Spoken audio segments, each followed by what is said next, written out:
Picture this.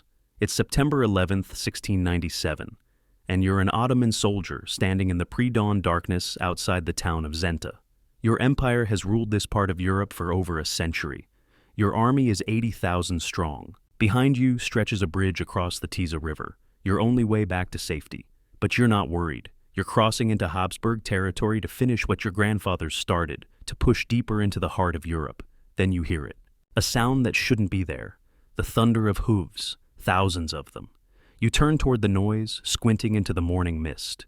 Through the fog, you see banners, Austrian banners, Imperial cavalry, an entire army you didn't know existed, charging directly at you while half your force is still trapped on the wrong side of the river. In the next 4 hours, 30,000 of your comrades will die.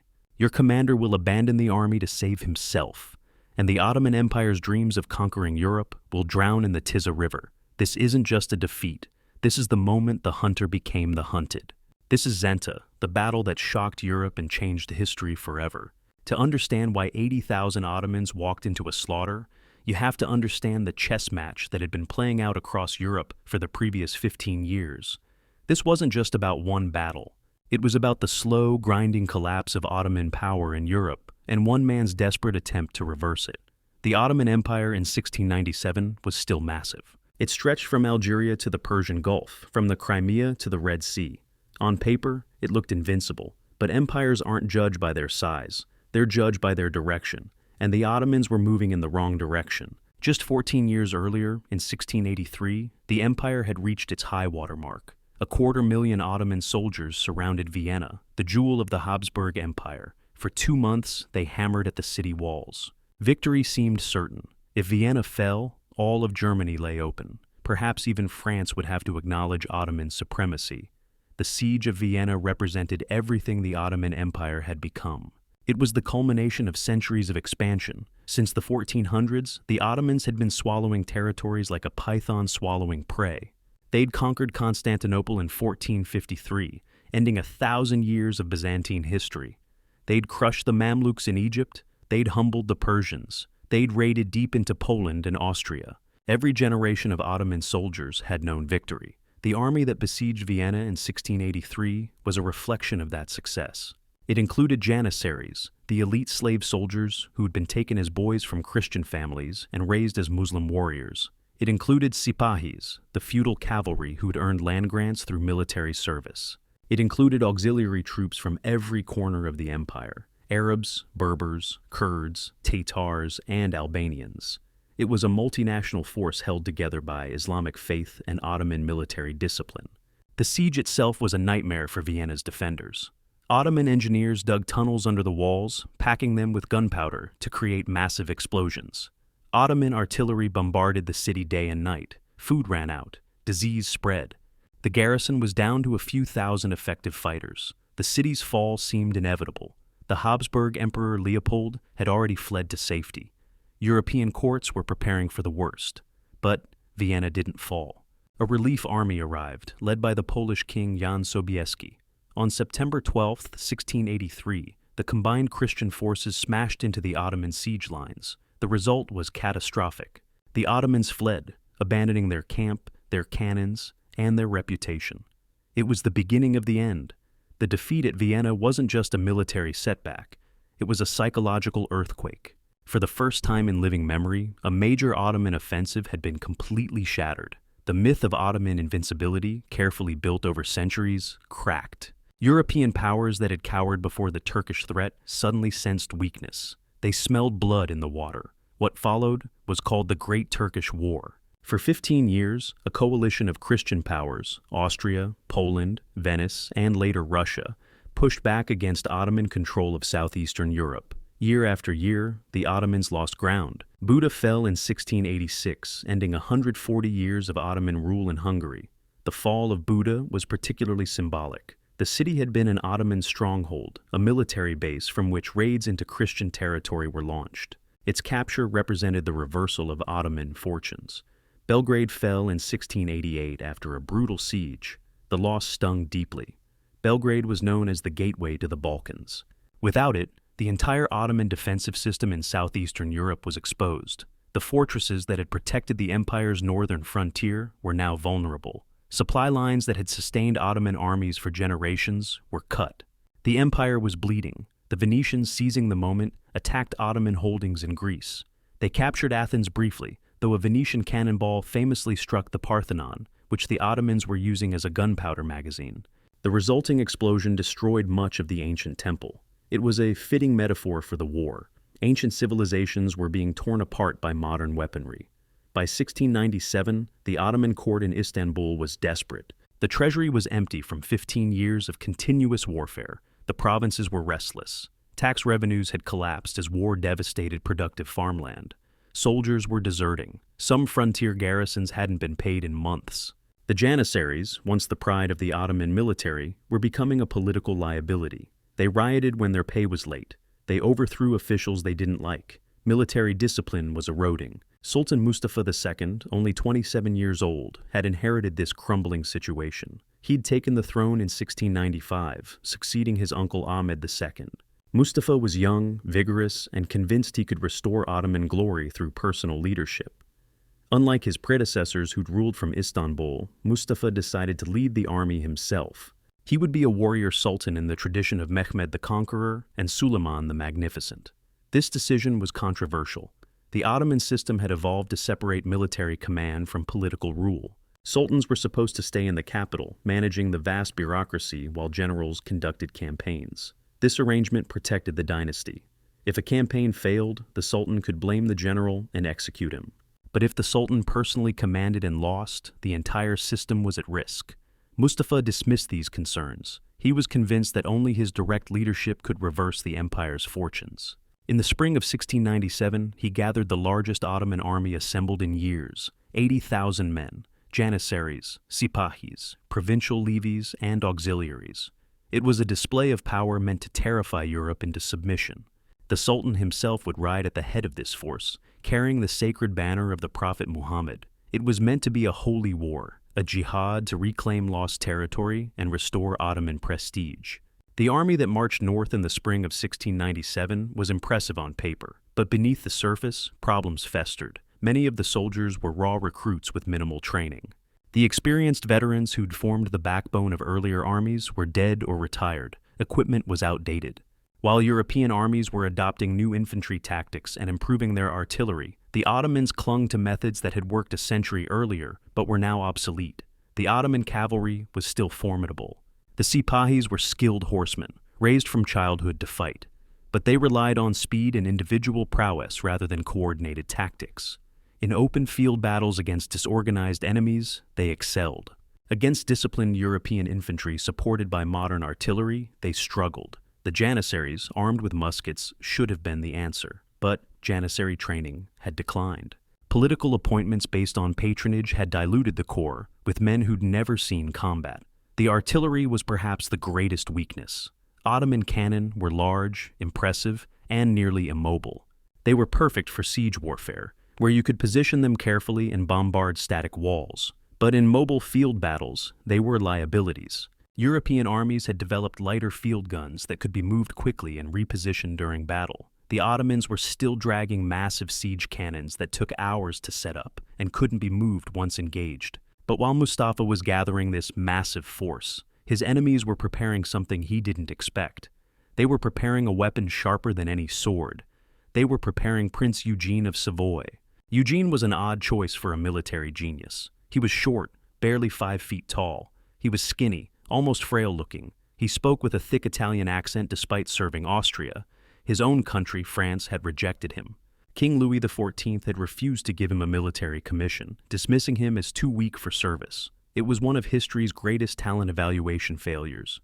Eugene's background was unusual for a military commander. He was born in Paris in 1663 to an Italian aristocratic family with French connections. His mother was Olympia Mancini, one of Cardinal Mazarin's nieces, who'd been embroiled in various court scandals.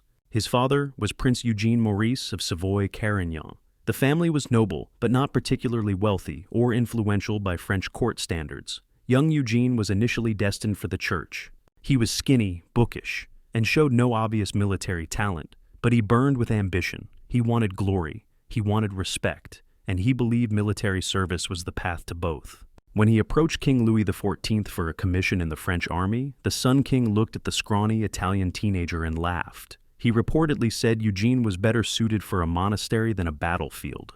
That rejection changed the history. Eugene left France in a rage and offered his services to Austria. The Habsburgs, desperate for competent commanders after years of defeats against the Ottomans, gave him a chance. They had nothing to lose. If he died in his first battle, they'd lose one Italian nobleman nobody cared about. If he succeeded, they'd gain a useful officer. Eugene didn't just succeed, he excelled. In his first campaign against the Ottomans in 1683, he distinguished himself through bravery and tactical intelligence. He studied Ottoman methods. He learned their strengths and weaknesses.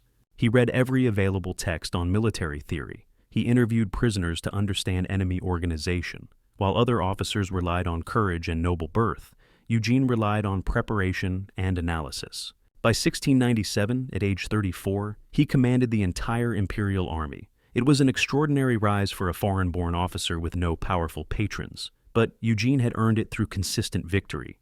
He'd fought in the 9 Years' War against France. He'd campaigned in Italy. He'd battled the Ottomans in multiple engagements. Every challenge had been met and overcome. Eugene's command style was distinctive. He was cold, calculating, and utterly ruthless. He didn't care about chivalry or honor. He cared about winning. He treated war as a mathematical problem to be solved. What were the enemy's weaknesses? How could they be exploited? What risks were worth taking? These questions drove his decision-making, not abstract concepts of battlefield glory. His soldiers respected him because he won. He didn't waste their lives in futile charges. He didn't seek personal glory at their expense. He shared their hardships, riding with the advance guard, sleeping in the same camps, eating the same food. This was unusual for aristocratic commanders of the era. Most generals stayed well behind the lines in the comfortable quarters. Eugene led from the front, exposing himself to the same dangers as his men. When Eugene learned that Sultan Mustafa was marching into Hungary with 80,000 men, he didn't panic. He analyzed. He had only 50,000 troops. On paper, he was outnumbered and outgunned. A direct confrontation would be suicide. The Ottoman army was larger. It had more cavalry. It had the morale boost of fighting a holy war under the Sultan's personal command. Conventional military wisdom said Eugene should avoid battle, retreat to fortified positions, and wait for the Ottomans to exhaust themselves. But Eugene wasn't conventional. He understood something crucial about warfare that many commanders missed. Numbers only matter if you can bring them all to bear simultaneously. An army of 80,000 men sounds terrifying, but if terrain or circumstances limit how many can actually fight at once, the numerical advantage evaporates. Eugene just needed to find a situation where the Ottomans couldn't use all their strength. So Eugene did what great generals do. He changed the game. Instead of meeting the Ottomans head-on, Eugene decided to follow them, to shadow them, to wait for a mistake. He knew that an army of 80,000 men moves slowly. It needs food, water, and rest. It creates a logistical trail that can be tracked from miles away. It has to stop periodically to forage and reorganize. And during those stops, it becomes vulnerable. Eugene turned his army into a pack of wolves, following the Ottoman host across Hungary, waiting for the moment when the prey would stumble. His scouts ranged ahead, tracking Ottoman movements. His cavalry screened his own army's position, preventing Ottoman scouts from learning his location. He kept his force just far enough away to avoid detection, but close enough to strike if an opportunity arose. It was a dangerous game. If the Ottomans discovered they were being followed and turned to attack, Eugene's smaller force could be destroyed. But Eugene was betting that the Ottomans were too focused on their objectives to watch their rear carefully.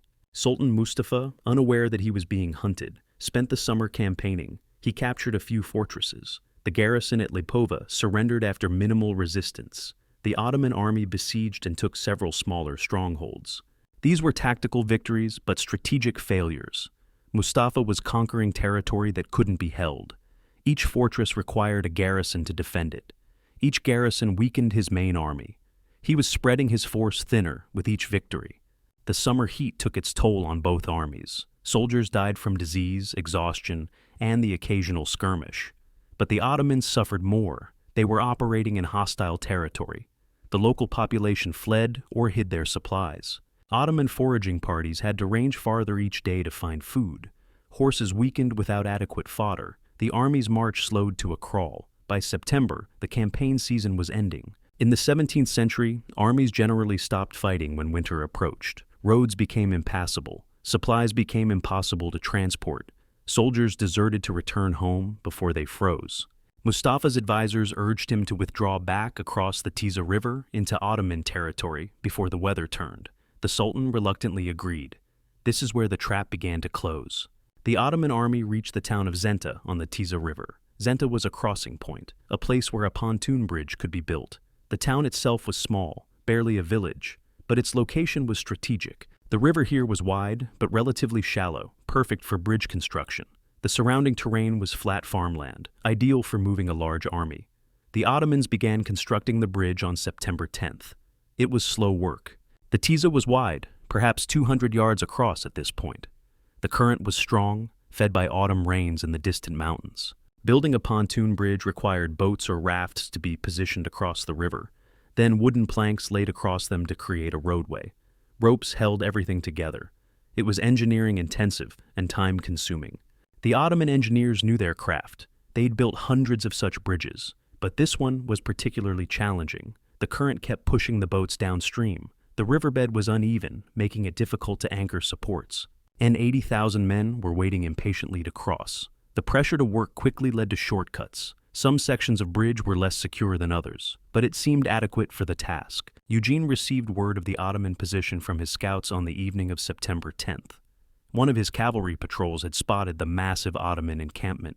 They reported that the Ottomans were building a bridge and beginning to cross. Eugene questioned the scouts carefully. How many had crossed? Where exactly was the camp positioned? What defenses had been erected?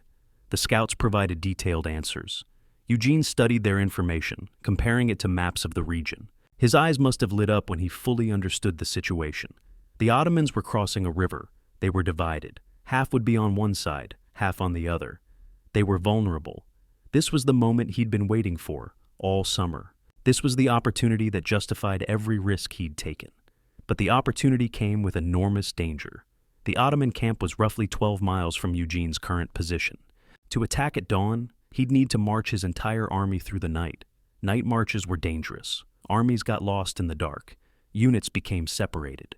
By dawn, his force might be scattered and disorganized, easy prey for the numerically superior Ottomans. Any competent enemy commander would have scouts watching for approaching forces. If the Ottomans detected his night march, they could prepare a defense or even counterattack while Eugene's men were exhausted. Eugene called a council of war. His senior officers gathered in his tent. He explained the situation. The Ottomans were divided by the river. They were vulnerable, but reaching them required a night march and an immediate attack without rest. Some officers objected. The risk was too great. What if the intelligence was wrong? What if the Ottomans had already finished crossing? What if they had more men than reported? Eugene listened to each concern, then made his decision. They would attack. This opportunity wouldn't come again. The campaign season was ending. If they let the Ottomans escape across the river, there would be no victory this year. The war would drag on. More territory would be lost. Eugene had been hired to win battles. This was his chance. The risks were acceptable compared to the potential reward. Eugene made a decision that would define his career. He would march his entire army through the night and attack the Ottomans at Zenta while they were straddling the river.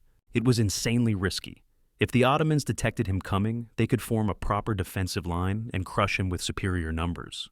But if he achieved surprise, he could catch them in the worst possible position, divided by a river with no room to maneuver. Eugene's officers must have thought he was mad. March all night? Attack an army almost twice their size? Attack across open ground with no cover? It violated every rule of warfare taught in European military academies. Defensive warfare was the accepted doctrine. You fortified. You maneuvered for advantage. You avoided battle unless conditions heavily favored you. Eugene was proposing the opposite. He was seeking battle against a superior force under conditions that seemed suicidal. But Eugene wasn't following conventional rules. He was exploiting geometry. And on the morning of September 11th, 1697, his gamble was about to pay off in spectacular fashion. The Imperial army marched through the darkness like ghosts. 50,000 men moving in near total silence. Eugene had given strict orders. No talking, no fires, no trumpet calls. Any man who made noise would be flogged. The threat was real. Eugene enforced discipline ruthlessly. The soldiers understood. They were walking into the jaws of death. Surprise was their only advantage. The march itself was grueling. September nights in Hungary were cold. The soldiers marched in their full equipment. Infantry carried muskets, ammunition, and hand weapons. Cavalry led their horses to save the animals' strength for the coming battle. Artillery crews hauled their guns by hand when the roads became too rough for horses. 12 miles doesn't sound far, but 12 miles in the dark over unfamiliar terrain while maintaining strict silence was exhausting.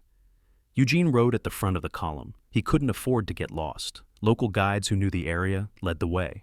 These were Hungarian peasants who hated Ottoman rule and were willing to help the Imperial army. They guided the column along farm tracks and minor roads, avoiding the main highway where Ottoman scouts might be watching. By dawn, they were close. So close that the scouts could see the Ottoman camp. Eugene rode to the front with his senior commanders. They dismounted and moved to an observation point on a low rise. From there, they studied the situation. What they saw must have made their hearts race. The Ottoman army was in chaos. Not panic chaos, but logistical chaos. Tens of thousands of men were trying to cross a single pontoon bridge. The Janissaries and the Sultan's personal guard had already crossed to the south bank. They were safe on the other side of the river, perhaps 30,000 strong, but the rest of the army, perhaps 40,000 men, were still on the north bank. They were packed together in a massive camp, surrounded by wagons, tents, and supply trains. And critically, they had their backs to the river. Eugene saw it instantly. This wasn't just a divided army. This was an army in a death trap. If he could attack fast enough, the Ottomans on the north bank would have nowhere to run. The river would act as a cage. He could pin them against the water and slaughter them. The terrain favored attack. The land between Eugene's position and the Ottoman camp was mostly flat farmland. A few vineyards and orchards provided minimal cover, but nothing that would seriously impede a cavalry charge. The ground was firm, not muddy. It had been a dry September, perfect conditions for moving artillery and cavalry quickly. But there was a complication. The Ottomans had built a defensive line. In front of their camp, they'd dug a shallow trench and built an earthwork rampart. Behind it stood lines of Ottoman infantry with muskets and small cannons. It wasn't an elaborate fortification. The Ottomans hadn't expected an attack. They'd built it as a precaution, a minimal defense against the remote possibility of a raid. But it was something. If Eugene's cavalry charged straight at it, they'd be exposed to musket fire for several hundred yards before reaching the enemy. Eugene studied the defenses carefully through his telescope. The earthwork was perhaps 4 feet high in most places. The trench was shallow, maybe 3 feet deep. It would slow a cavalry charge, but not stop it. More concerning were the Ottoman guns. He counted perhaps 20 small cannons positioned behind the earthwork. Not enough to devastate his entire army, but enough to cause serious casualties if he charged directly into them. Eugene made a brilliant tactical decision. He would not lead with cavalry. He would lead with artillery. The Imperial army had brought its field guns, light cannons that could be moved quickly. These were 3 and 6 pounders, meaning they fired iron balls weighing 3 or 6 pounds. They weren't as powerful as siege artillery, but they were mobile and accurate at medium range. Eugene ordered the guns forward. The artillery crews worked quickly. They positioned 30 guns on a slight rise overlooking the Ottoman camp, about 500 yards away. Close enough for accurate fire, far enough to be difficult for Ottoman counter-battery fire to reach. The gun crews went to work. They loaded. They aimed. And at approximately 8 o'clock in the morning, Eugene gave the order. Fire. The first cannon shots tore into the Ottoman positions. Round shot, solid iron balls weighing 3 to 6 pounds smashed through the earthworks. They didn't need to be accurate. The Ottoman camp was so densely packed that every shot hit something: men, horses, wagons. A single cannonball could kill multiple men if it struck a tightly packed formation. The solid shot would punch through the first man, through the second, sometimes through a third or fourth, before finally stopping. The psychological effect was immediate. The Ottomans had been relaxing, cooking breakfast, preparing for another slow day of ferrying troops across the bridge. Many were still in their tents or sitting by campfires. Suddenly, they were under bombardment. The first shots caused confusion. Where was it coming from? How many guns? Was this a raid or a full assault? Ottoman officers shouted orders. Drummers beat the call to arms. Men grabbed weapons and rushed to defensive positions. But the camp was too crowded. Tens of thousands of men trying to respond to orders simultaneously created bottlenecks. Units got mixed up. Officers couldn't find their men. The careful organization of an Ottoman military camp dissolved into controlled chaos. The Ottoman commanders tried to organize a response. They had artillery too, perhaps 50 cannons scattered throughout the camp, but their guns were positioned to defend against an attack from the south, from the direction of the bridge. They were facing the wrong way. Ottoman gun crews started repositioning their pieces, trying to bring them to bear on Eugene's position, but moving a heavy cannon was slow work. It required teams of men or horses. And all the while, Imperial shot was raining down on them. By the time the first Ottoman cannon returned fire, Eugene's artillery had already found their range. The Imperial gunners were experienced professionals. Many had fought in multiple campaigns against the Ottomans and the French. They knew their craft. They adjusted their elevation and aim with each shot, walking their fire across the Ottoman camp systematically. The effect was devastating. Ammunition wagons exploded when round shots struck them, sending splinters of wood and iron fragments scattering across the camp. Supply carts caught fire, creating columns of black smoke that obscured visibility. Horses screamed and broke free from their tethers, stampeding through the camp and trampling men in their panic. Sultan Mustafa was on the south side of the river with the Janissaries and his personal guard. He could hear the bombardment. The sound carried clearly across the water. He could see the smoke rising from the north bank. According to later accounts, his advisors begged him to order a counterattack. The Janissaries could cross back over the bridge and reinforce the defenders. 30,000 elite troops could turn the tide. But Mustafa hesitated. He didn't understand what was happening. Was this a raid? A reconnaissance in force? A full assault? How large was the enemy force? His scouts hadn't reported any significant Imperial presence in the area. Where had this army come from? The Sultan was paralyzed by uncertainty, and every minute he hesitated was another minute of his army being destroyed. That hesitation would cost 40,000 lives. Eugene watched the artillery do its work for about 2 hours. The sun climbed higher. The September morning grew warm. Smoke from burning wagons and exploding ammunition drifted across the battlefield. Through his telescope, Eugene could see Ottoman units forming and reforming, trying to organize a coherent defense. But the constant bombardment prevented them from settling into effective positions. He wasn't trying to destroy the Ottoman army with cannons alone. Artillery in the 17th century wasn't that effective against dispersed targets. Solid shot could kill men, but it couldn't break an army's will. Eugene was using his guns for a different purpose. He was creating fear and confusion. He was disrupting Ottoman command and control. He was making them think about retreat instead of defense. And it was working. Through his telescope, Eugene could see Ottoman soldiers starting to move toward the bridge. Not in formation, not under orders. In small groups. Clusters of men who decided independently that they needed to get across that river immediately. This was the sign Eugene had been waiting for. The Ottoman army was beginning to crack psychologically. At around 10 o'clock in the morning, Eugene judged the moment was right. He gave the order to his cavalry commanders, prepare to charge. The word spread quickly through the Imperial lines. Cavalrymen mounted their horses. They checked their equipment one final time. Sabers were loosened in their scabbards. Pistols were loaded and primed. The moment of truth had arrived. Eugene positioned himself where he could observe the entire battlefield. He needed to time the charge perfectly. Too early, and the Ottomans might have time to form solid defensive squares. Too late, and they might escape across the bridge.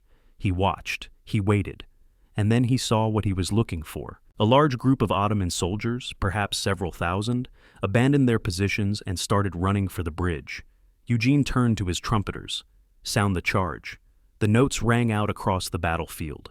Clear, unmistakable. 30,000 Imperial cavalrymen spurred their horses forward. Imagine you're an Ottoman soldier standing behind that earthwork. You've been crouching in the dirt for 2 hours while cannonballs scream overhead. Your ears are ringing from the constant explosions. Your mouth is dry with fear and dust. Your uniform is covered in dirt from near misses. You're terrified. You keep glancing back at the bridge, calculating how long it would take to reach safety.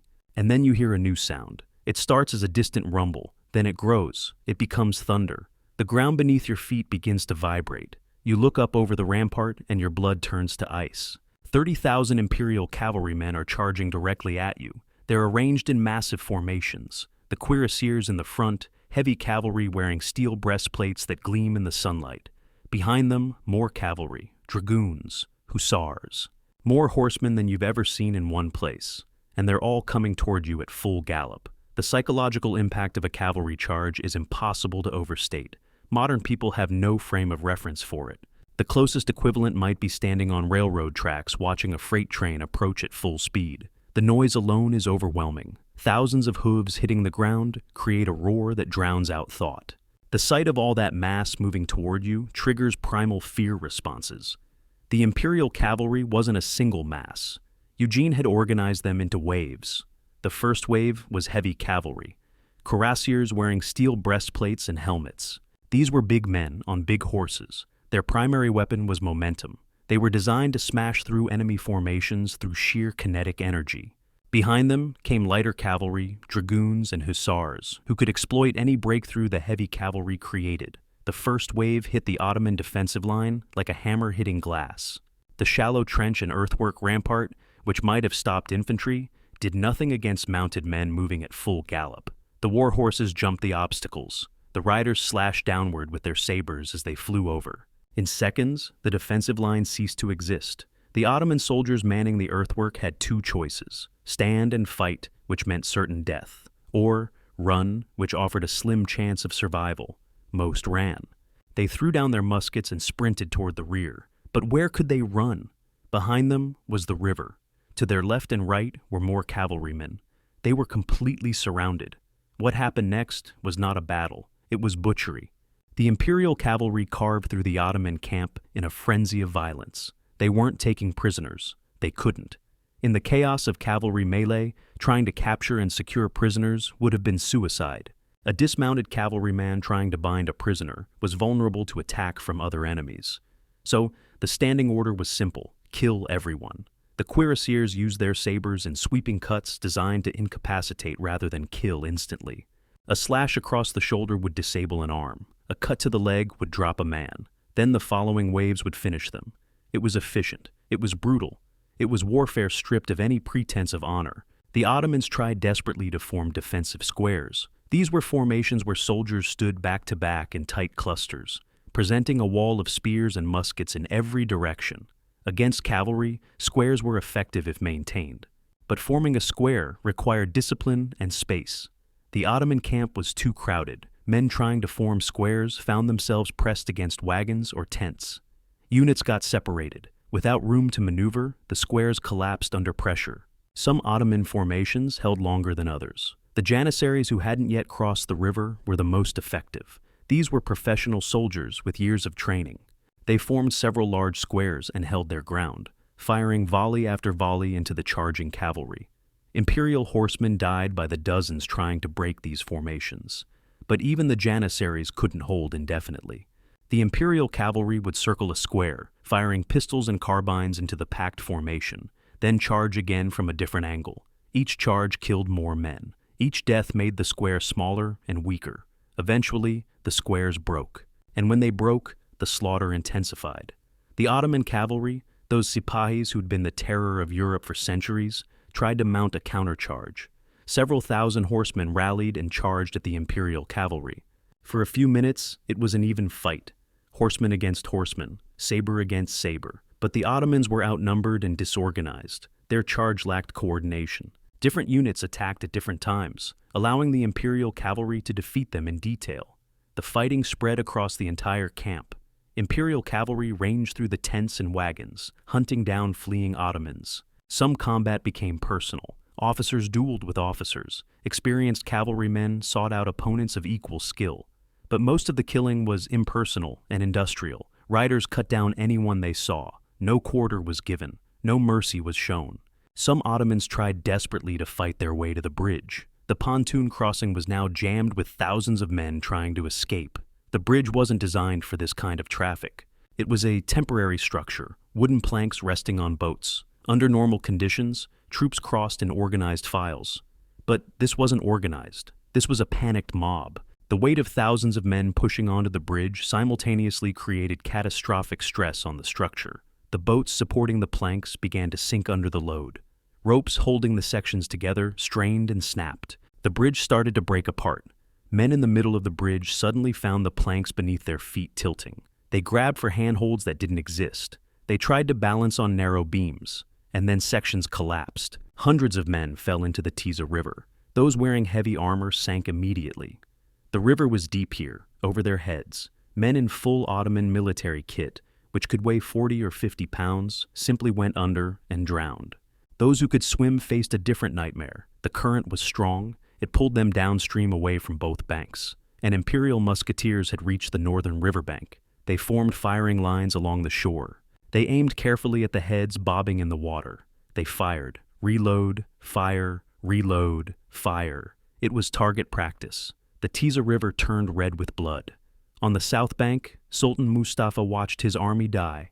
He stood with his personal guard and the janissaries who'd already crossed. 30,000 men who could have made a difference if they'd been on the north bank. But they were on the wrong side of the river. They were safe. And their comrades were being exterminated within sight. The janissaries begged for orders. These were proud warriors who'd spent their lives fighting for the empire. Watching their fellow soldiers being slaughtered while they stood idle was torture. Some officers suggested trying to cross back and counterattack. Others proposed marching downstream, finding another crossing point, and hitting the Imperial army from the flank. But all these suggestions required time. Time to organize. Time to march. Time to cross. And the battle was happening now. Mustafa could see that any counterattack would arrive too late. The camp on the north bank was already lost. Tens of thousands were already dead. Trying to reinforce failure would only add more casualties to the butcher's bill. And then Eugene made his boldest move. He ordered his artillery to shift targets. The cannons that had been firing at the camp now turned toward the bridge. The gunners aimed for the wooden pontoons and the boats supporting them. They fired. The range was longer now, almost 700 yards, but the target was large and mostly stationary. Cannonballs smashed into the bridge structure. Boats were holed and sank. Wooden planks splintered. One by one, the remaining sections of the bridge were destroyed. The Ottomans trapped on the north bank watched their last hope of escape literally breaking apart before their eyes. Some desperate men jumped into the river intentionally, hoping to swim to safety. A few succeeded. Most drowned or were shot. The river became clogged with bodies. So many corpses floated downstream that for days afterward, residents of towns miles away reported seeing Ottoman dead washing up on the banks. By early afternoon, the killing had reached its peak. The Ottoman camp was burning. Fires started by the bombardment had spread through the tents and wagons. Smoke filled the air, reducing visibility to a few dozen yards in places. The Imperial cavalry, exhausted from hours of constant fighting, finally began to slow. They'd been killing since mid-morning. It was now past noon. Their horses were blown, barely able to walk. Their sword arms were numb from the repetitive motion of cutting and slashing. Eugene ordered a regrouping. The cavalry withdrew to reorganize. Officers counted their men and assessed casualties. Medical staff began treating the wounded. The artillery fell silent. An eerie quiet settled over the battlefield, broken only by the crackling of fires and the occasional scream of wounded men. The final phase of the battle was almost as horrific as the fighting. The Imperial soldiers began the grim work of clearing the battlefield. They moved through the camp methodically. Any Ottoman soldier still alive was killed. This wasn't cruelty for its own sake. It was practicality. The Imperial army didn't have resources to guard and feed thousands of prisoners, and releasing them meant they'd rejoin the Ottoman army and fight again. So, the wounded were dispatched with daggers. The count was staggering. Imperial officers moved across the battlefield with scribes trying to tally the dead. They stopped counting individual bodies when they reached 25,000. The actual number was probably higher. Some bodies were burned beyond recognition. Others had fallen into the river and been carried away. Later estimates put the Ottoman dead at between 25,000 and 30,000 men. The Imperial losses? Approximately 2,000 men killed or wounded. Some units had been hit hard, particularly those that charged the Janissary squares. But overall, Eugene's army remained intact and combat effective. The kill ratio was more than 10 to 1. It was one of the most lopsided victories in military history. Sultan Mustafa, watching from the south bank, made the decision that would define his reign. He ran. He didn't try to rally his remaining forces. He didn't stay to negotiate with Eugene. He didn't even stay to help organize the retreat. He mounted his horse and rode away from the battlefield at full speed, heading for the safety of Belgrade. It was an act of cowardice that shocked even his own supporters. His janissaries and personal guard, leaderless and demoralized, followed him. The retreat was disorganized. Units that had maintained their cohesion during the battle fell apart during the retreat. Men deserted, fleeing into the countryside to find their own way home. Officers abandoned their commands. The mighty Ottoman army that had marched into Hungary with 80,000 men limped back to Ottoman territory with perhaps 40,000 survivors, and many of those were wounded or traumatized. Eugene didn't pursue. He could have. His cavalry was tired but still capable of movement. If he'd pressed the pursuit, he might have destroyed the remaining Ottoman forces completely. But Eugene was a professional. He understood the risks of overextension. His men were exhausted. They'd marched all night and fought all day. Pushing them further could lead to mistakes and unnecessary casualties. More importantly, Eugene had achieved his objective. He'd destroyed the Ottoman field army. He'd eliminated the threat to Habsburg territory. The survivors fleeing toward Belgrade weren't a military force anymore. They were a refugee column. They posed no danger. Let them run. Let them carry the news of the disaster back to Istanbul. The psychological impact would be worth more than additional casualties. Eugene established his headquarters in the ruined Ottoman camp. His staff began the work of processing the aftermath. They cataloged captured supplies. They sorted through Ottoman documents, looking for intelligence about enemy plans and organization. They identified bodies of senior Ottoman commanders, removing insignia and personal effects that could be sent back to Vienna as trophies. The battlefield itself was a nightmare vision. Tens of thousands of bodies lay scattered across several square miles. The September heat accelerated decomposition. By the next day, the smell was overwhelming. Eugene ordered mass graves to be dug. His soldiers worked for days burying the dead. They burned what couldn't be buried. The smoke from funeral pyres darkened the sky for a week. The Tisza River remained contaminated for months. The sheer number of bodies that had fallen or been dumped into the water was staggering. Estimates range from 5,000 to 10,000 corpses. Many sank and were never recovered. Others washed downstream, creating a trail of death that extended for miles. Towns and villages along the river reported finding Ottoman dead for weeks after the battle. The immediate aftermath of Zenta was chaos for the Ottoman Empire. Sultan Mustafa returned to Istanbul in disgrace. The streets that should have welcomed a conquering hero were silent. The people knew. News of the disaster had traveled faster than the Sultan himself. Merchants, diplomats, and soldiers returning from the front had already spread the word. The empire's greatest army had been annihilated. The political consequences came swiftly.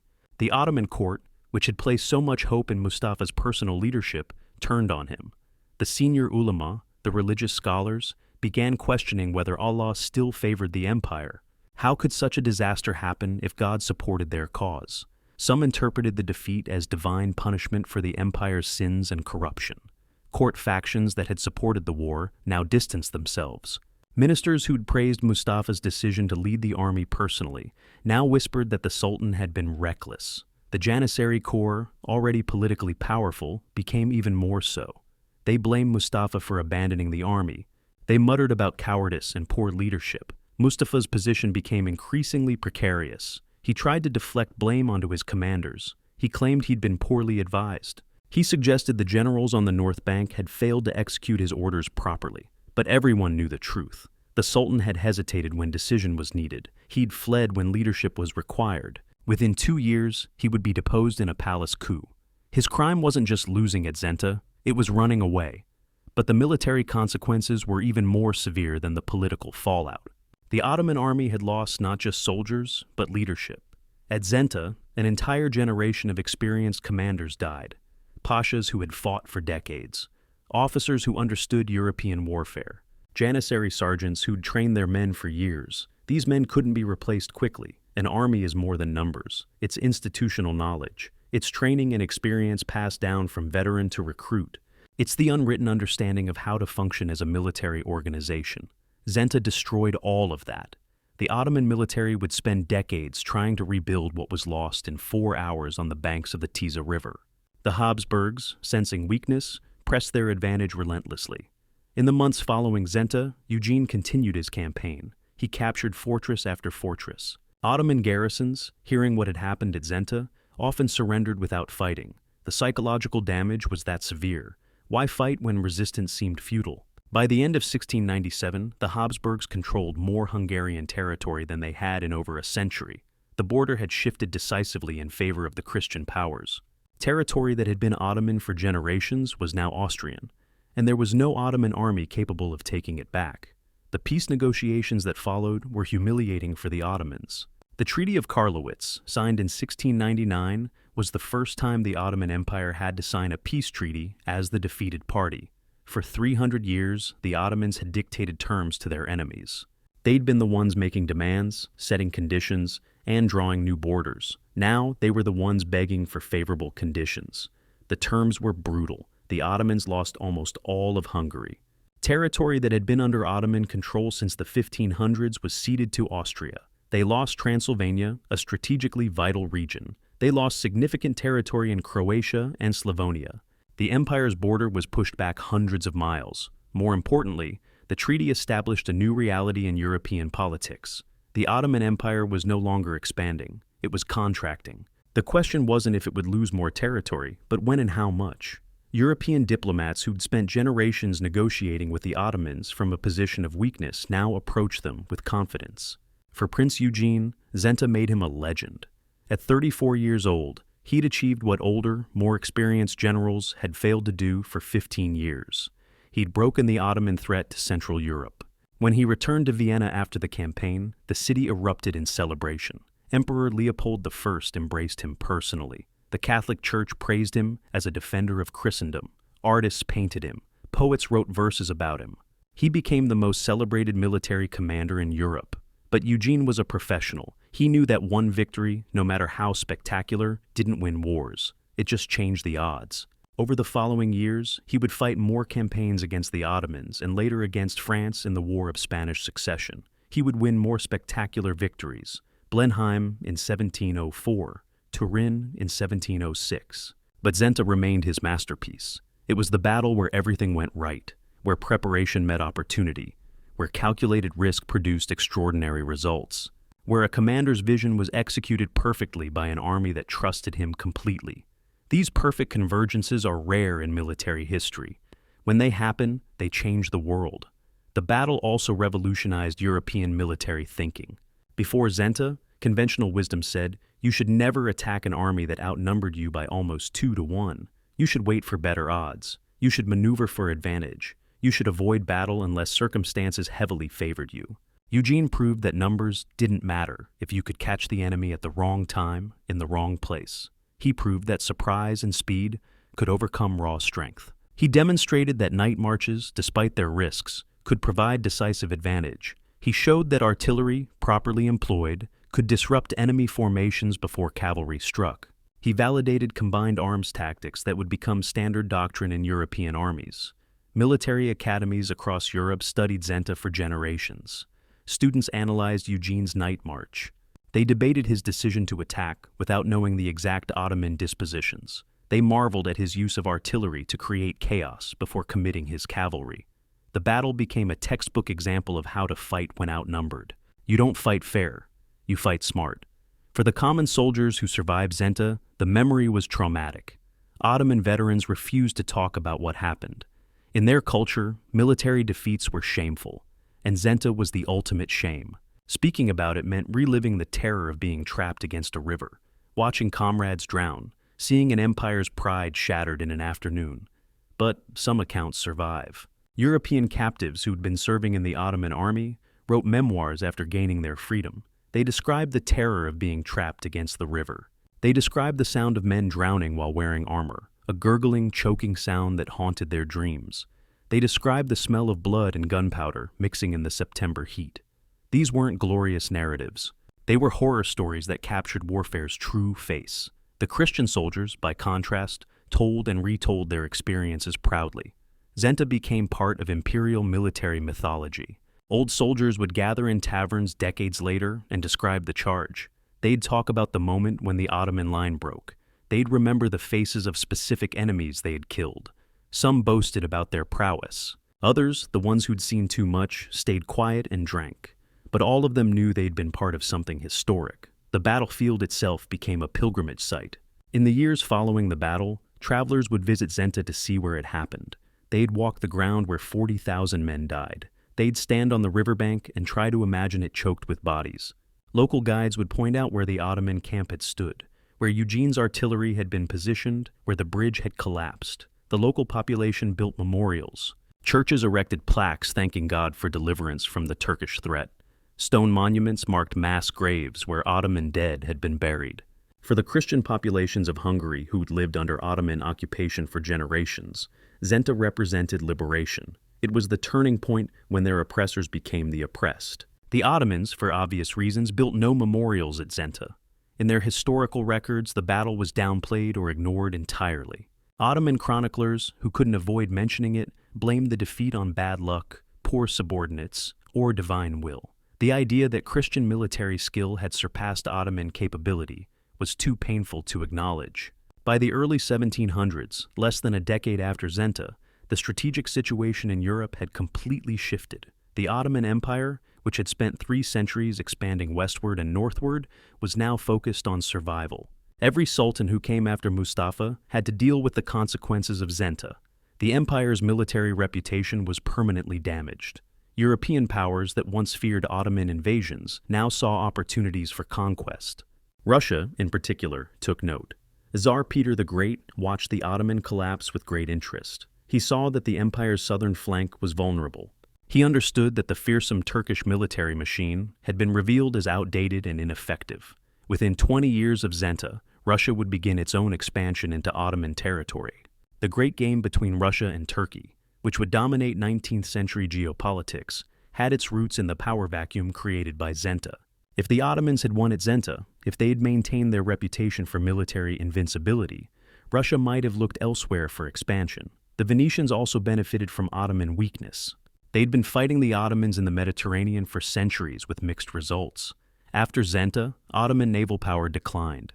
The empire couldn't fund both a land army and a navy. Resources that might have gone to building ships were instead spent trying to rebuild the shattered army. Venice reclaimed territories it had lost generations earlier. The balance of power in the eastern Mediterranean shifted decisively in favor of the Christian maritime powers. But perhaps the most significant consequence of Zenta was psychological.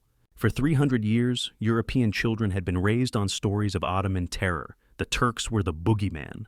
They were the unstoppable force from the east that appeared in nightmares. Parents would threaten misbehaving children with stories of Turkish raiders who carried off bad boys and girls. After Zenta, that changed fundamentally. A new generation grew up hearing different stories. They heard about how 80,000 Ottomans were destroyed by a smaller Christian army. They heard about Sultan Mustafa running away. They heard about the Tisza River running red with Turkish blood. The Turks went from being terrifying to being beatable. This shift had profound cultural effects that extended far beyond military matters. European art and literature began depicting Ottomans differently. Before Zenta, they were portrayed as exotic, powerful, and dangerous. After Zenta, they became objects of pity or mockery. European plays featured bumbling Turkish villains who were easily outwitted. Paintings showed Ottoman soldiers fleeing in panic. It was propaganda, certainly, but it reflected a real change in perception. The Ottoman Empire itself struggled desperately to adapt to the new reality. The military reforms that should have happened immediately after Zenta were blocked by conservative factions within the government. The Janissaries, who'd once been the most feared infantry in the world, had become a political force resistant to change. They didn't want modern weapons or Western training methods. They saw European military practices as inferior and unworthy of adoption. They wanted to return to the old ways, the traditional methods that had made the empire great. But those old ways couldn't win against European armies anymore. Zenta had proved it beyond any doubt. Some Ottoman intellectuals understood the problem clearly. They wrote treatises arguing passionately for military modernization. They said the empire needed to adopt European tactics, weapons, and organization. They pointed to specific examples of where Ottoman methods had failed, but they were largely ignored by the power structure that benefited from the status quo.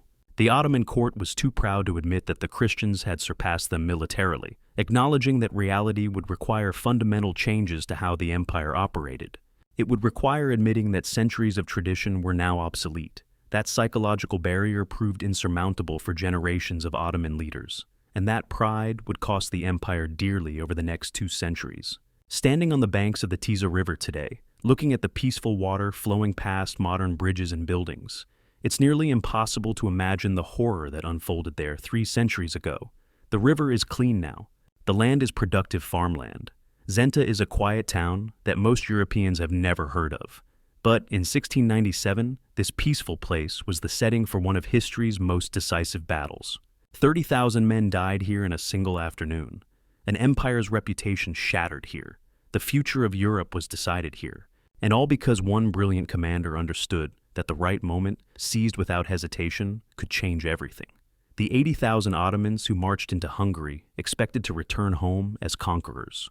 They expected to expand their empire, collect plunder, and write another chapter in the long story of Ottoman expansion into Europe. Instead, 40,000 of them died on the north bank of the Tisza River.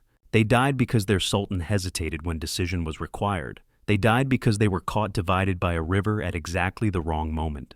They died because a short Italian commander, who'd been rejected by France, proved to be the greatest military mind of his generation. That's the enduring lesson of Zenta. In war, size and strength don't guarantee victory. Numbers and reputation don't ensure success. The only things that truly matter are timing, position, and the willingness to take calculated risks when opportunity presents itself. Prince Eugene understood this at a bone-deep level. Sultan Mustafa did not, and 40,000 men paid with their lives for that difference in understanding.